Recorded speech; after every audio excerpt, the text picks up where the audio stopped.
Hello, this is Mike, NoStressMike.com. So talking some more about the class. It's like you say, today we came out of the city. We're down to where my family came from China. My father, he came from this village. And and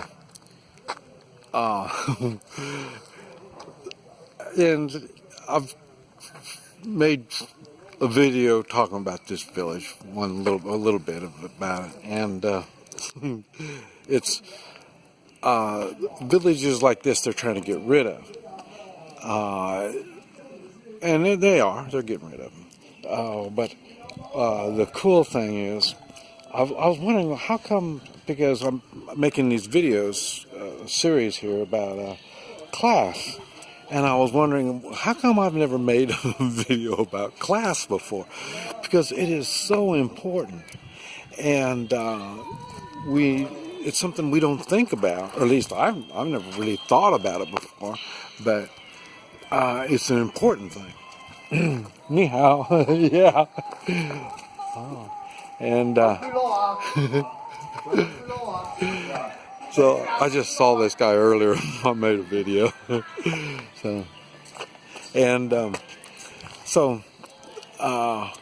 But it's such an important factor. When you profile, I'll probably, when I stop and think about it, when you profile, everybody profiles, and whether they want to admit it or not. And the first thing you look for when you profile is class. And here, it's funny, but like I say, we're here in this village, and I brought my new girl with me. I hate to say new girl, but a gal that looks like we're forming a relationship, and and I've been questioning her class. That's how this whole thing started. And what's going on? Ni hao. Boy, I didn't even know this was big enough for a vehicle. But anyway, here I'm trying to figure out her class, because I know she's not in my class, so I'm trying to figure out where she is. And she knew when she took me on, she was going to have a challenge, and that's one of the things that first came out on our translating app. Was she said that she's got a lot to learn and to be patient with her. And so that was telling me that she was ready to change, because whenever you take on a relationship, you need to be ready to change. We try not to. Oh, this is the way they are, and I want her to stay like it. It's not going to be like that. They're going to change, and I mean, that's just a natural kind of thing. And so what's happened is, here I've been with her maybe 5 weeks, and of that I took a Thailand break from her because things were moving way too quick. And this is the first time that I've taken her out of her comfort zone, and I knew I had to get her to trust me before we could really take on adventures. And how can she trust me, a foreigner that doesn't speak the language, doesn't know where I'm at, doesn't know anything, and she's supposed to blindly follow me? And so that's why I waited this long before I took her out of her comfort zone. And so I bring her here to this village. And the first place we went is I showed her the same place that I made a video talking about this village. And yeah, she kind of went into shock because this is far below her standards. And like I say, in other parts of the world, not the United States, but other parts of the world, class is a big thing. And in China, class is a very big thing. And that's why they don't like dark skin. It shows you're a light laborer. And so she's, same thing, she doesn't like to get her skin dark. And but that's just the way their culture is, you know. So, and another thing is they really watch the class. And like I say, she's went into shock when she saw this because surely she's been to a village before, but maybe not. I mean, a lot of people don't get to these places, and so what she saw was people, and I left her. So I was making videos. I left her with these people that were. Probably have, you know, you hear about people making $300 a month, and how you know how poor they are and all that. These people, I would say they have less than $100 a month. These are probably about the poorest people I've ever seen, and you couldn't tell by to me, I couldn't tell by looking at their life or their lifestyle. And that's because the housing is paid for, everything is taken care of. This is communist, you know, so everything's taken care of. So, but they don't, seeing they have very little responsibility in the way of a job, just maintaining what there is here, they don't get paid much. So I'm just guessing 100. They may not even get paid that much. And then we're coming around here, and you know, I'm into gold and silver, and she's telling me that nobody uses gold and silver in China, and these coins of mine are worthless, and she's telling, so you know, so this is the way it's been, and she's kind of right, because people with no class, when I'm talking about class, I'm not talking about their social, you know, if they got a lot of money or not got a lot of money. I'm not talking about that. I'm talking about a person with class. I mean, real class. Class is, you'll see this person, boy, he stands out. That's a classy person. Okay, it doesn't matter how much money they have. You can tell they're a classy person. And so we've been going through all this, and then we come upon these other people, and we're talking to them, and ends up they had some wine from California, and they started opening it up, you know, getting it all open. And, you know, I said, well, what's going on? And they said, well, they want to share that bottle of wine with me. Ni hao. Mm-hmm. Ooh, that's not talkative. And so I told him, no, I don't drink wine. Not.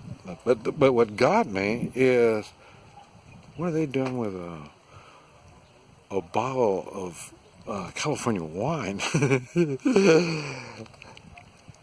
And it ends up, in this village lives one of the richest people that I've met in China.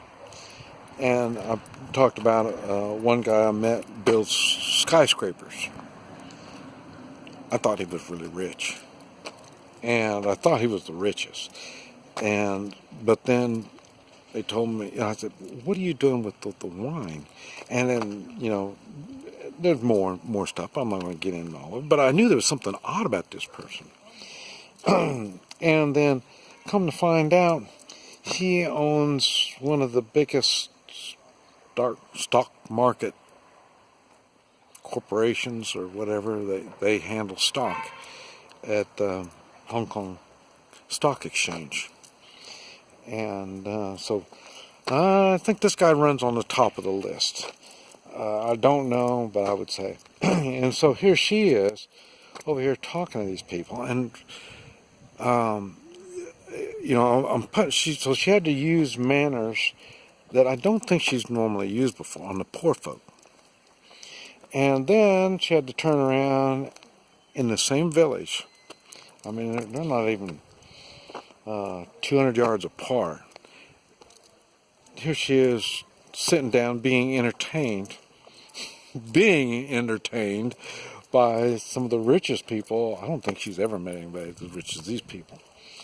And another thing that got me, they got motorcycles, they got all this stuff, and now I'm waiting because they also said we're going to go for supper, you know, and they're going to use the car. Well, they don't have a car, so I'm thinking maybe they got a driver, I think, somewhere, and he's going to bring the car and come get us to eat.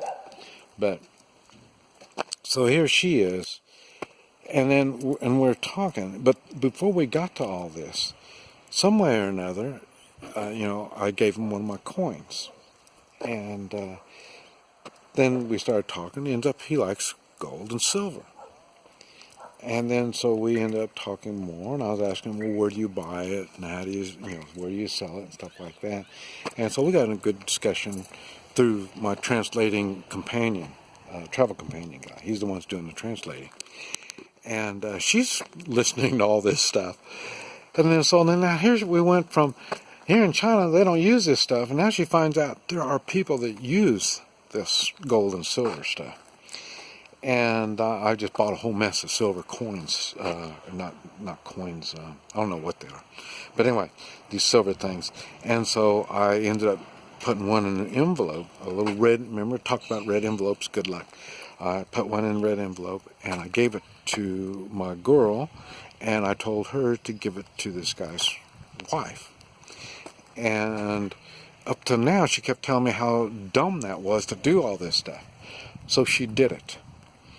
And the guy's wife was very thankful, and it was very good. And so, while gal is still going crazy, she is witnessing things that she's never done before, never thought about before. But she's been open to what I do. She's been watching what I do, how I do it, why I do it. She can't understand, because she can't ask me questions. We try to do it through the translator, but it doesn't work. But what I'm getting across is, whatever class you're in, you can make changes. You have to observe, and you have to learn from people that know something and watch them. And it makes a big difference. And this is just one day we've been here. And I've asked them about going to Macau. Macau is a big, well, you have to do your research on Macau. But it's Hong Kong's a big thing. Macau is a big thing. And here I am, Oklahoma country boy, and she's starting to see how I can make friends so quick. She's just never seen anything like this before. And she's opened up to, she can do it. And I'll tell you, if a communist, backwood, laboring, peasant type woman can open her mind and improve her life, anybody can do it. You just have to be willing to take on a challenge and to take a chance. This is Mike, NoStressMike.com.